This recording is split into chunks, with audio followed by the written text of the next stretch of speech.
Fala investidores, tudo certo? Então, sucesso! Eu sou a Ana e esse é o canal Consolidando a Carteira. Aqui no canal eu compartilho e documento toda a minha jornada rumo à segurança financeira. E no vídeo de hoje eu vou compartilhar qual é a minha nova estratégia para chegar aos primeiros R$100 mil investidos. Bom, mas antes de compartilhar qual é a minha estratégia, a minha nova estratégia, eu quero comentar de onde eu estou partindo. Afinal, eu já tenho um valor aqui aplicado, o valor de R$ 63.773, quase aí na casa dos 64, né? Então, tem uma quantia aí inferior, né, ao que eu já tenho acumulado aqui para atingir os R$100 mil. Então, eu já parto aí de um lugar mais tranquilo, né, para atingir essa meta. Pelos meus cálculos aqui, eu confesso que eu não sou muito de planilha, de ficar fazendo projeções, mas pelo rumo aqui que eu tenho investido, eu acredito que até o final do ano que vem eu atinja essa meta. No entanto, visualizando como a minha carteira estava distribuída, né, a alocação dos ativos, percentuais, enfim, eu percebi que talvez eu pudesse até acelerar esse processo, ajudar também aqui com uma alocação diferente, para que eu tivesse mais proventos, por exemplo, para investir mais, né, durante o mês. Enfim, algumas observações que eu fiz analisando a minha carteira, e eu já comentei também em outros vídeos que eu tenho a intenção também de fazer uma reestruturação da distribuição de ativos. A própria quantidade de ativos aqui na minha carteira me incomoda um pouco, então isso tudo veio a calhar. E diante dessa nova meta, eu pensei que eu poderia começar a estruturar isso e me beneficiar também nesse sentido. E um detalhe importante para você que tenha eventualmente chegado nesse vídeo do canal, hoje eu faço meus aportes somente com o valor do meu salário. Eu sou hoje registrada CLT, então a média de aporte que eu faço por mês é R$ 1.500. Esse é um valor que eu estipulei como fixo, então nenhum mês eu invisto abaixo desse valor como uma meta pessoal, porém tem alguns meses que eventualmente eu consigo fazer um extra na empresa, entra um valor um pouquinho maior ali, então eu consigo também fazer com que isso se reflita nos aportes. Bom, mas vamos então direto para a estratégia. Qual é a minha estratégia? Eu vou compartilhar aqui com vocês a minha guia de metas. Aqui a minha primeira meta, logo de destaque, é conseguir receber mensalmente, né, uma média de R$200 por mês. Por que essa meta? Porque hoje eu faço o seguinte cálculo. Hoje eu consigo aportar no mínimo 1.500. Se eu conseguisse mais R$200, o valor de aporte seria 1.700. Esse é o cenário atual. Eu aportando 1.500, se eu conseguisse uma média aí de R$200 por mês, eu teria um valor de aporte de 1.700. Isso aqui foi a minha primeira meta. Hoje, analisando o valor que eu já recebo de proventos, eu consigo chegar à conclusão de que essa meta aqui já foi ultrapassada há bastante tempo, na verdade, né?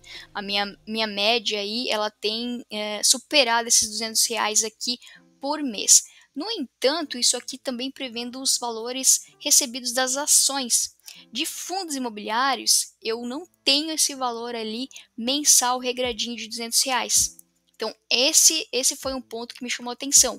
Eu queria ter esses R$200 mensalmente, né? Ter ali religiosamente sendo recebido esse valor para conseguir complementar ali o meu valor de aporte. Isso é importante, né? Para você ter aquela constância de um valor, digamos assim, fixo, né? Uma previsibilidade maior de aporte, e isso também ser refletido ali no patrimônio, que foi aquilo que eu comentei um pouco antes, né?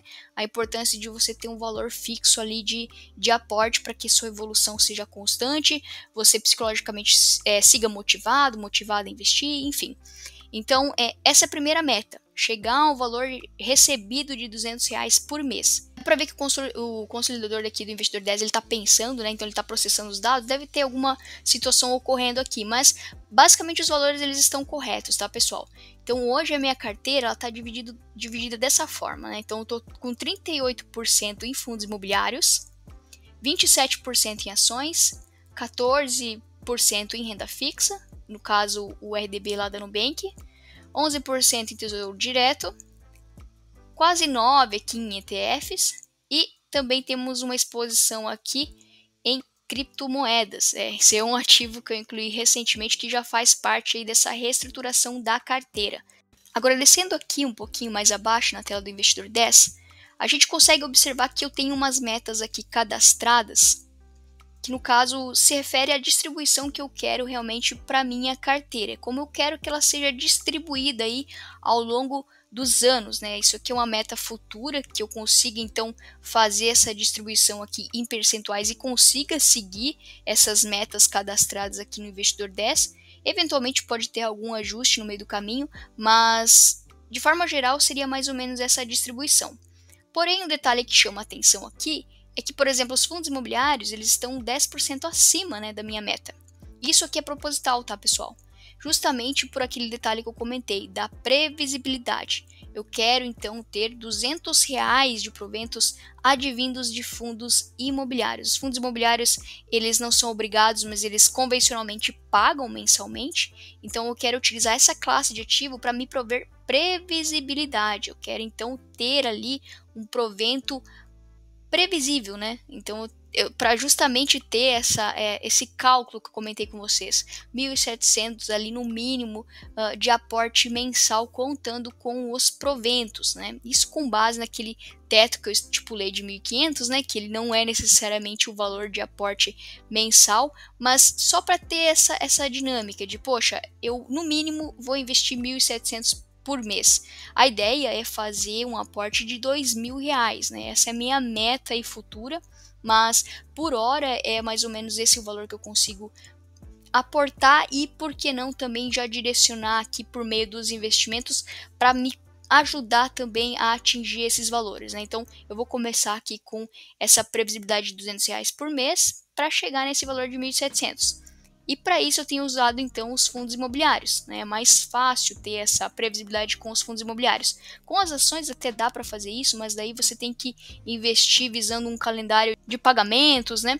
E a gente sabe que as ações não necessariamente conseguem seguir aquele cronograma, né? Eventualmente tem ali um furo nos pagamentos, então eu consigo ser mais assertiva fazendo isso com os fundos imobiliários. Além disso, pessoal, hoje eu tenho uma quantidade bem grande de ativos, né?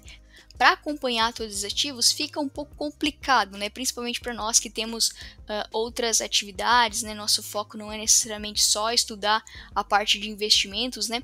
Eu sei que tem muitas pessoas que conseguem fazer uma administração de uma carteira mais robusta, porém não é a minha realidade. Então a gente sempre tem que trabalhar com a nossa realidade, dentro das nossas possibilidades. E hoje eu me deparo com essa situação. Eu tenho vários ativos em carteira, não consigo acompanhar todos eles. Eu quero começar a fazer uma gestão mais ativa, porém para isso eu vou ter que dar uma enxugada, uma secada na carteira, né? Vou ter que me desfazer de alguns ativos. E não só eu quero reduzir a quantidade de ativos, mas eu também quero começar a respeitar o percentual de alocação.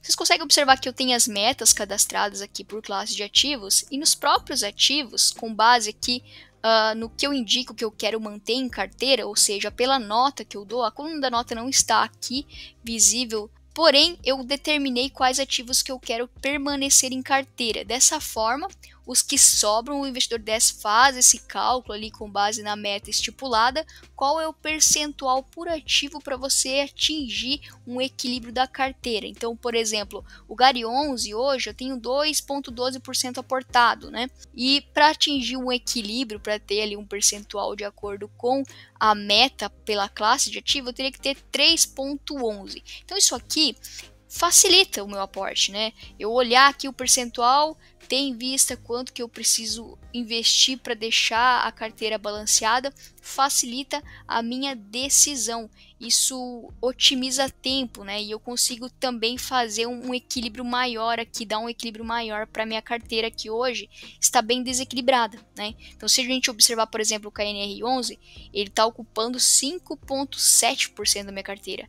Isso sem contar que ele está com uma desvalorização bem grande, né? Então, meu preço médio está aqui na casa dos 156, sendo que o preço atual dele gira aqui em torno de 138 reais, né?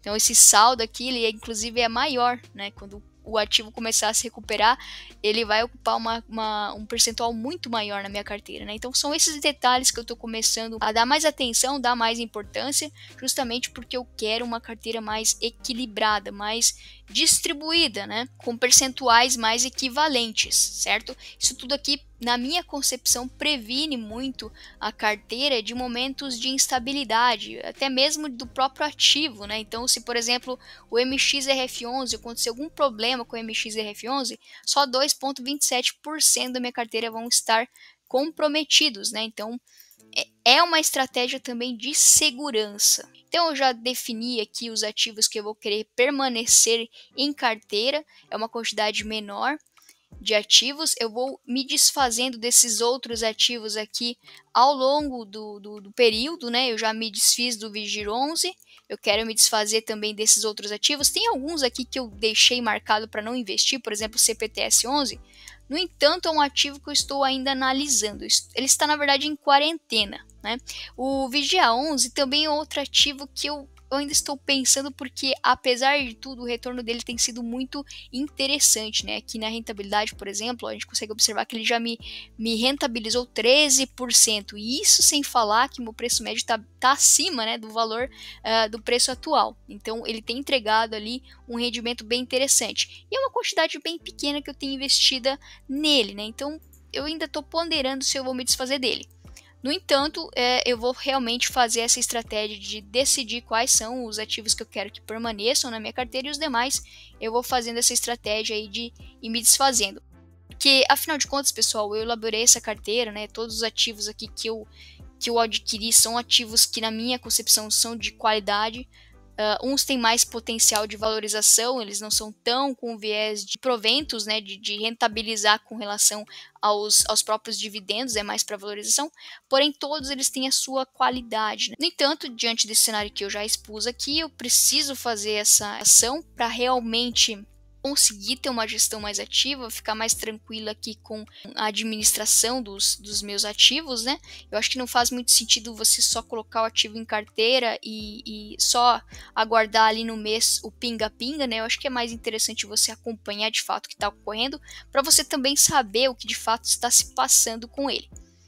E nesse sentido também, pessoal, com relação a compreender, a entender mais, eu comecei a olhar para as criptomoedas, né? Então hoje eu não tinha, pelo menos até então, criptomoedas investidas, né, aqui na minha carteira. Eu comecei a olhar para esse ativo, é um ativo que na verdade eu já estava de olho há um tempo, mas aquele receio, né, poxa, não sei como é que investe, não sei nem a parte de tributação, enfim, me travava, esses dois pontos me travavam aí para investir. Porém, teve essa baixa aí recente, o ativo chegou aí na casa dos 79 mil, né, dólares no caso, né, eu tô falando do Bitcoin no caso, né, deixa eu só abrir aqui. Então eu fiz a aquisição, mas assim, é um ativo realmente diferenciado, assim, né, para dizer o mínimo. A volatilidade é muito grande, é impressionante porque num dia eu investi tava 79, no outro já tinha subido para casa dos 80, então ele é bem volátil, mas fiz uma pequena exposição aqui, adquiri Bitcoin, eu acho que é um criptoativo mais seguro aí dentre os disponíveis no mercado. Fiz aqui e pretendo aumentar a posição, né? Por enquanto é esse valor pequeno aqui, mas já é um pontapé aqui para também começar a investir nessa classe de ativos. Bom, pessoal, a carteira ela está distribuída dessa forma atualmente, né? Então o percentual já está cadastrado aqui, basta eu começar então de fato com a reestruturação de alocação, né? Os próprios ativos vão sofrer aqui um valor de alocação quando eu começar a fazer a me desfazer, melhor dizendo, deles, né? Quando eu começar a me desfazer de alguns ativos aqui, essa própria ação vai começar a fazer uma redistribuição aqui dos percentuais, mas isso também eu vou contornando aí com novos aportes, enfim. Isso dá para fazer, dá para administrar tranquilamente, né? E eu achei importante gravar um vídeo dedicado a compartilhar qual é a minha nova estratégia para deixá-los a par, para documentar isso aqui no canal e também para enfatizar que eu acho muito importante a gente sempre partir da nossa perspectiva, ou seja, da nossa realidade. As nossas decisões, elas devem ser pautadas em muito estudo, conhecimento, mas também da nossa realidade. Eu acho que isso faz toda a diferença. Mas agora eu quero saber de você, quais são suas metas e quais são suas estratégias para atingi-las? O que você está fazendo para conseguir alcançar todos os seus objetivos? Conta aí nos comentários que eu vou gostar de ler. E no mais, é isso, pessoal. Gostaria só de reforçar que investir não é uma corrida de 100 metros, é uma maratona que exige persistência e resiliência. Então, seguimos todos aí no foco, né? Rumo à nossa segurança financeira. Se cuidem e vejo vocês no próximo vídeo.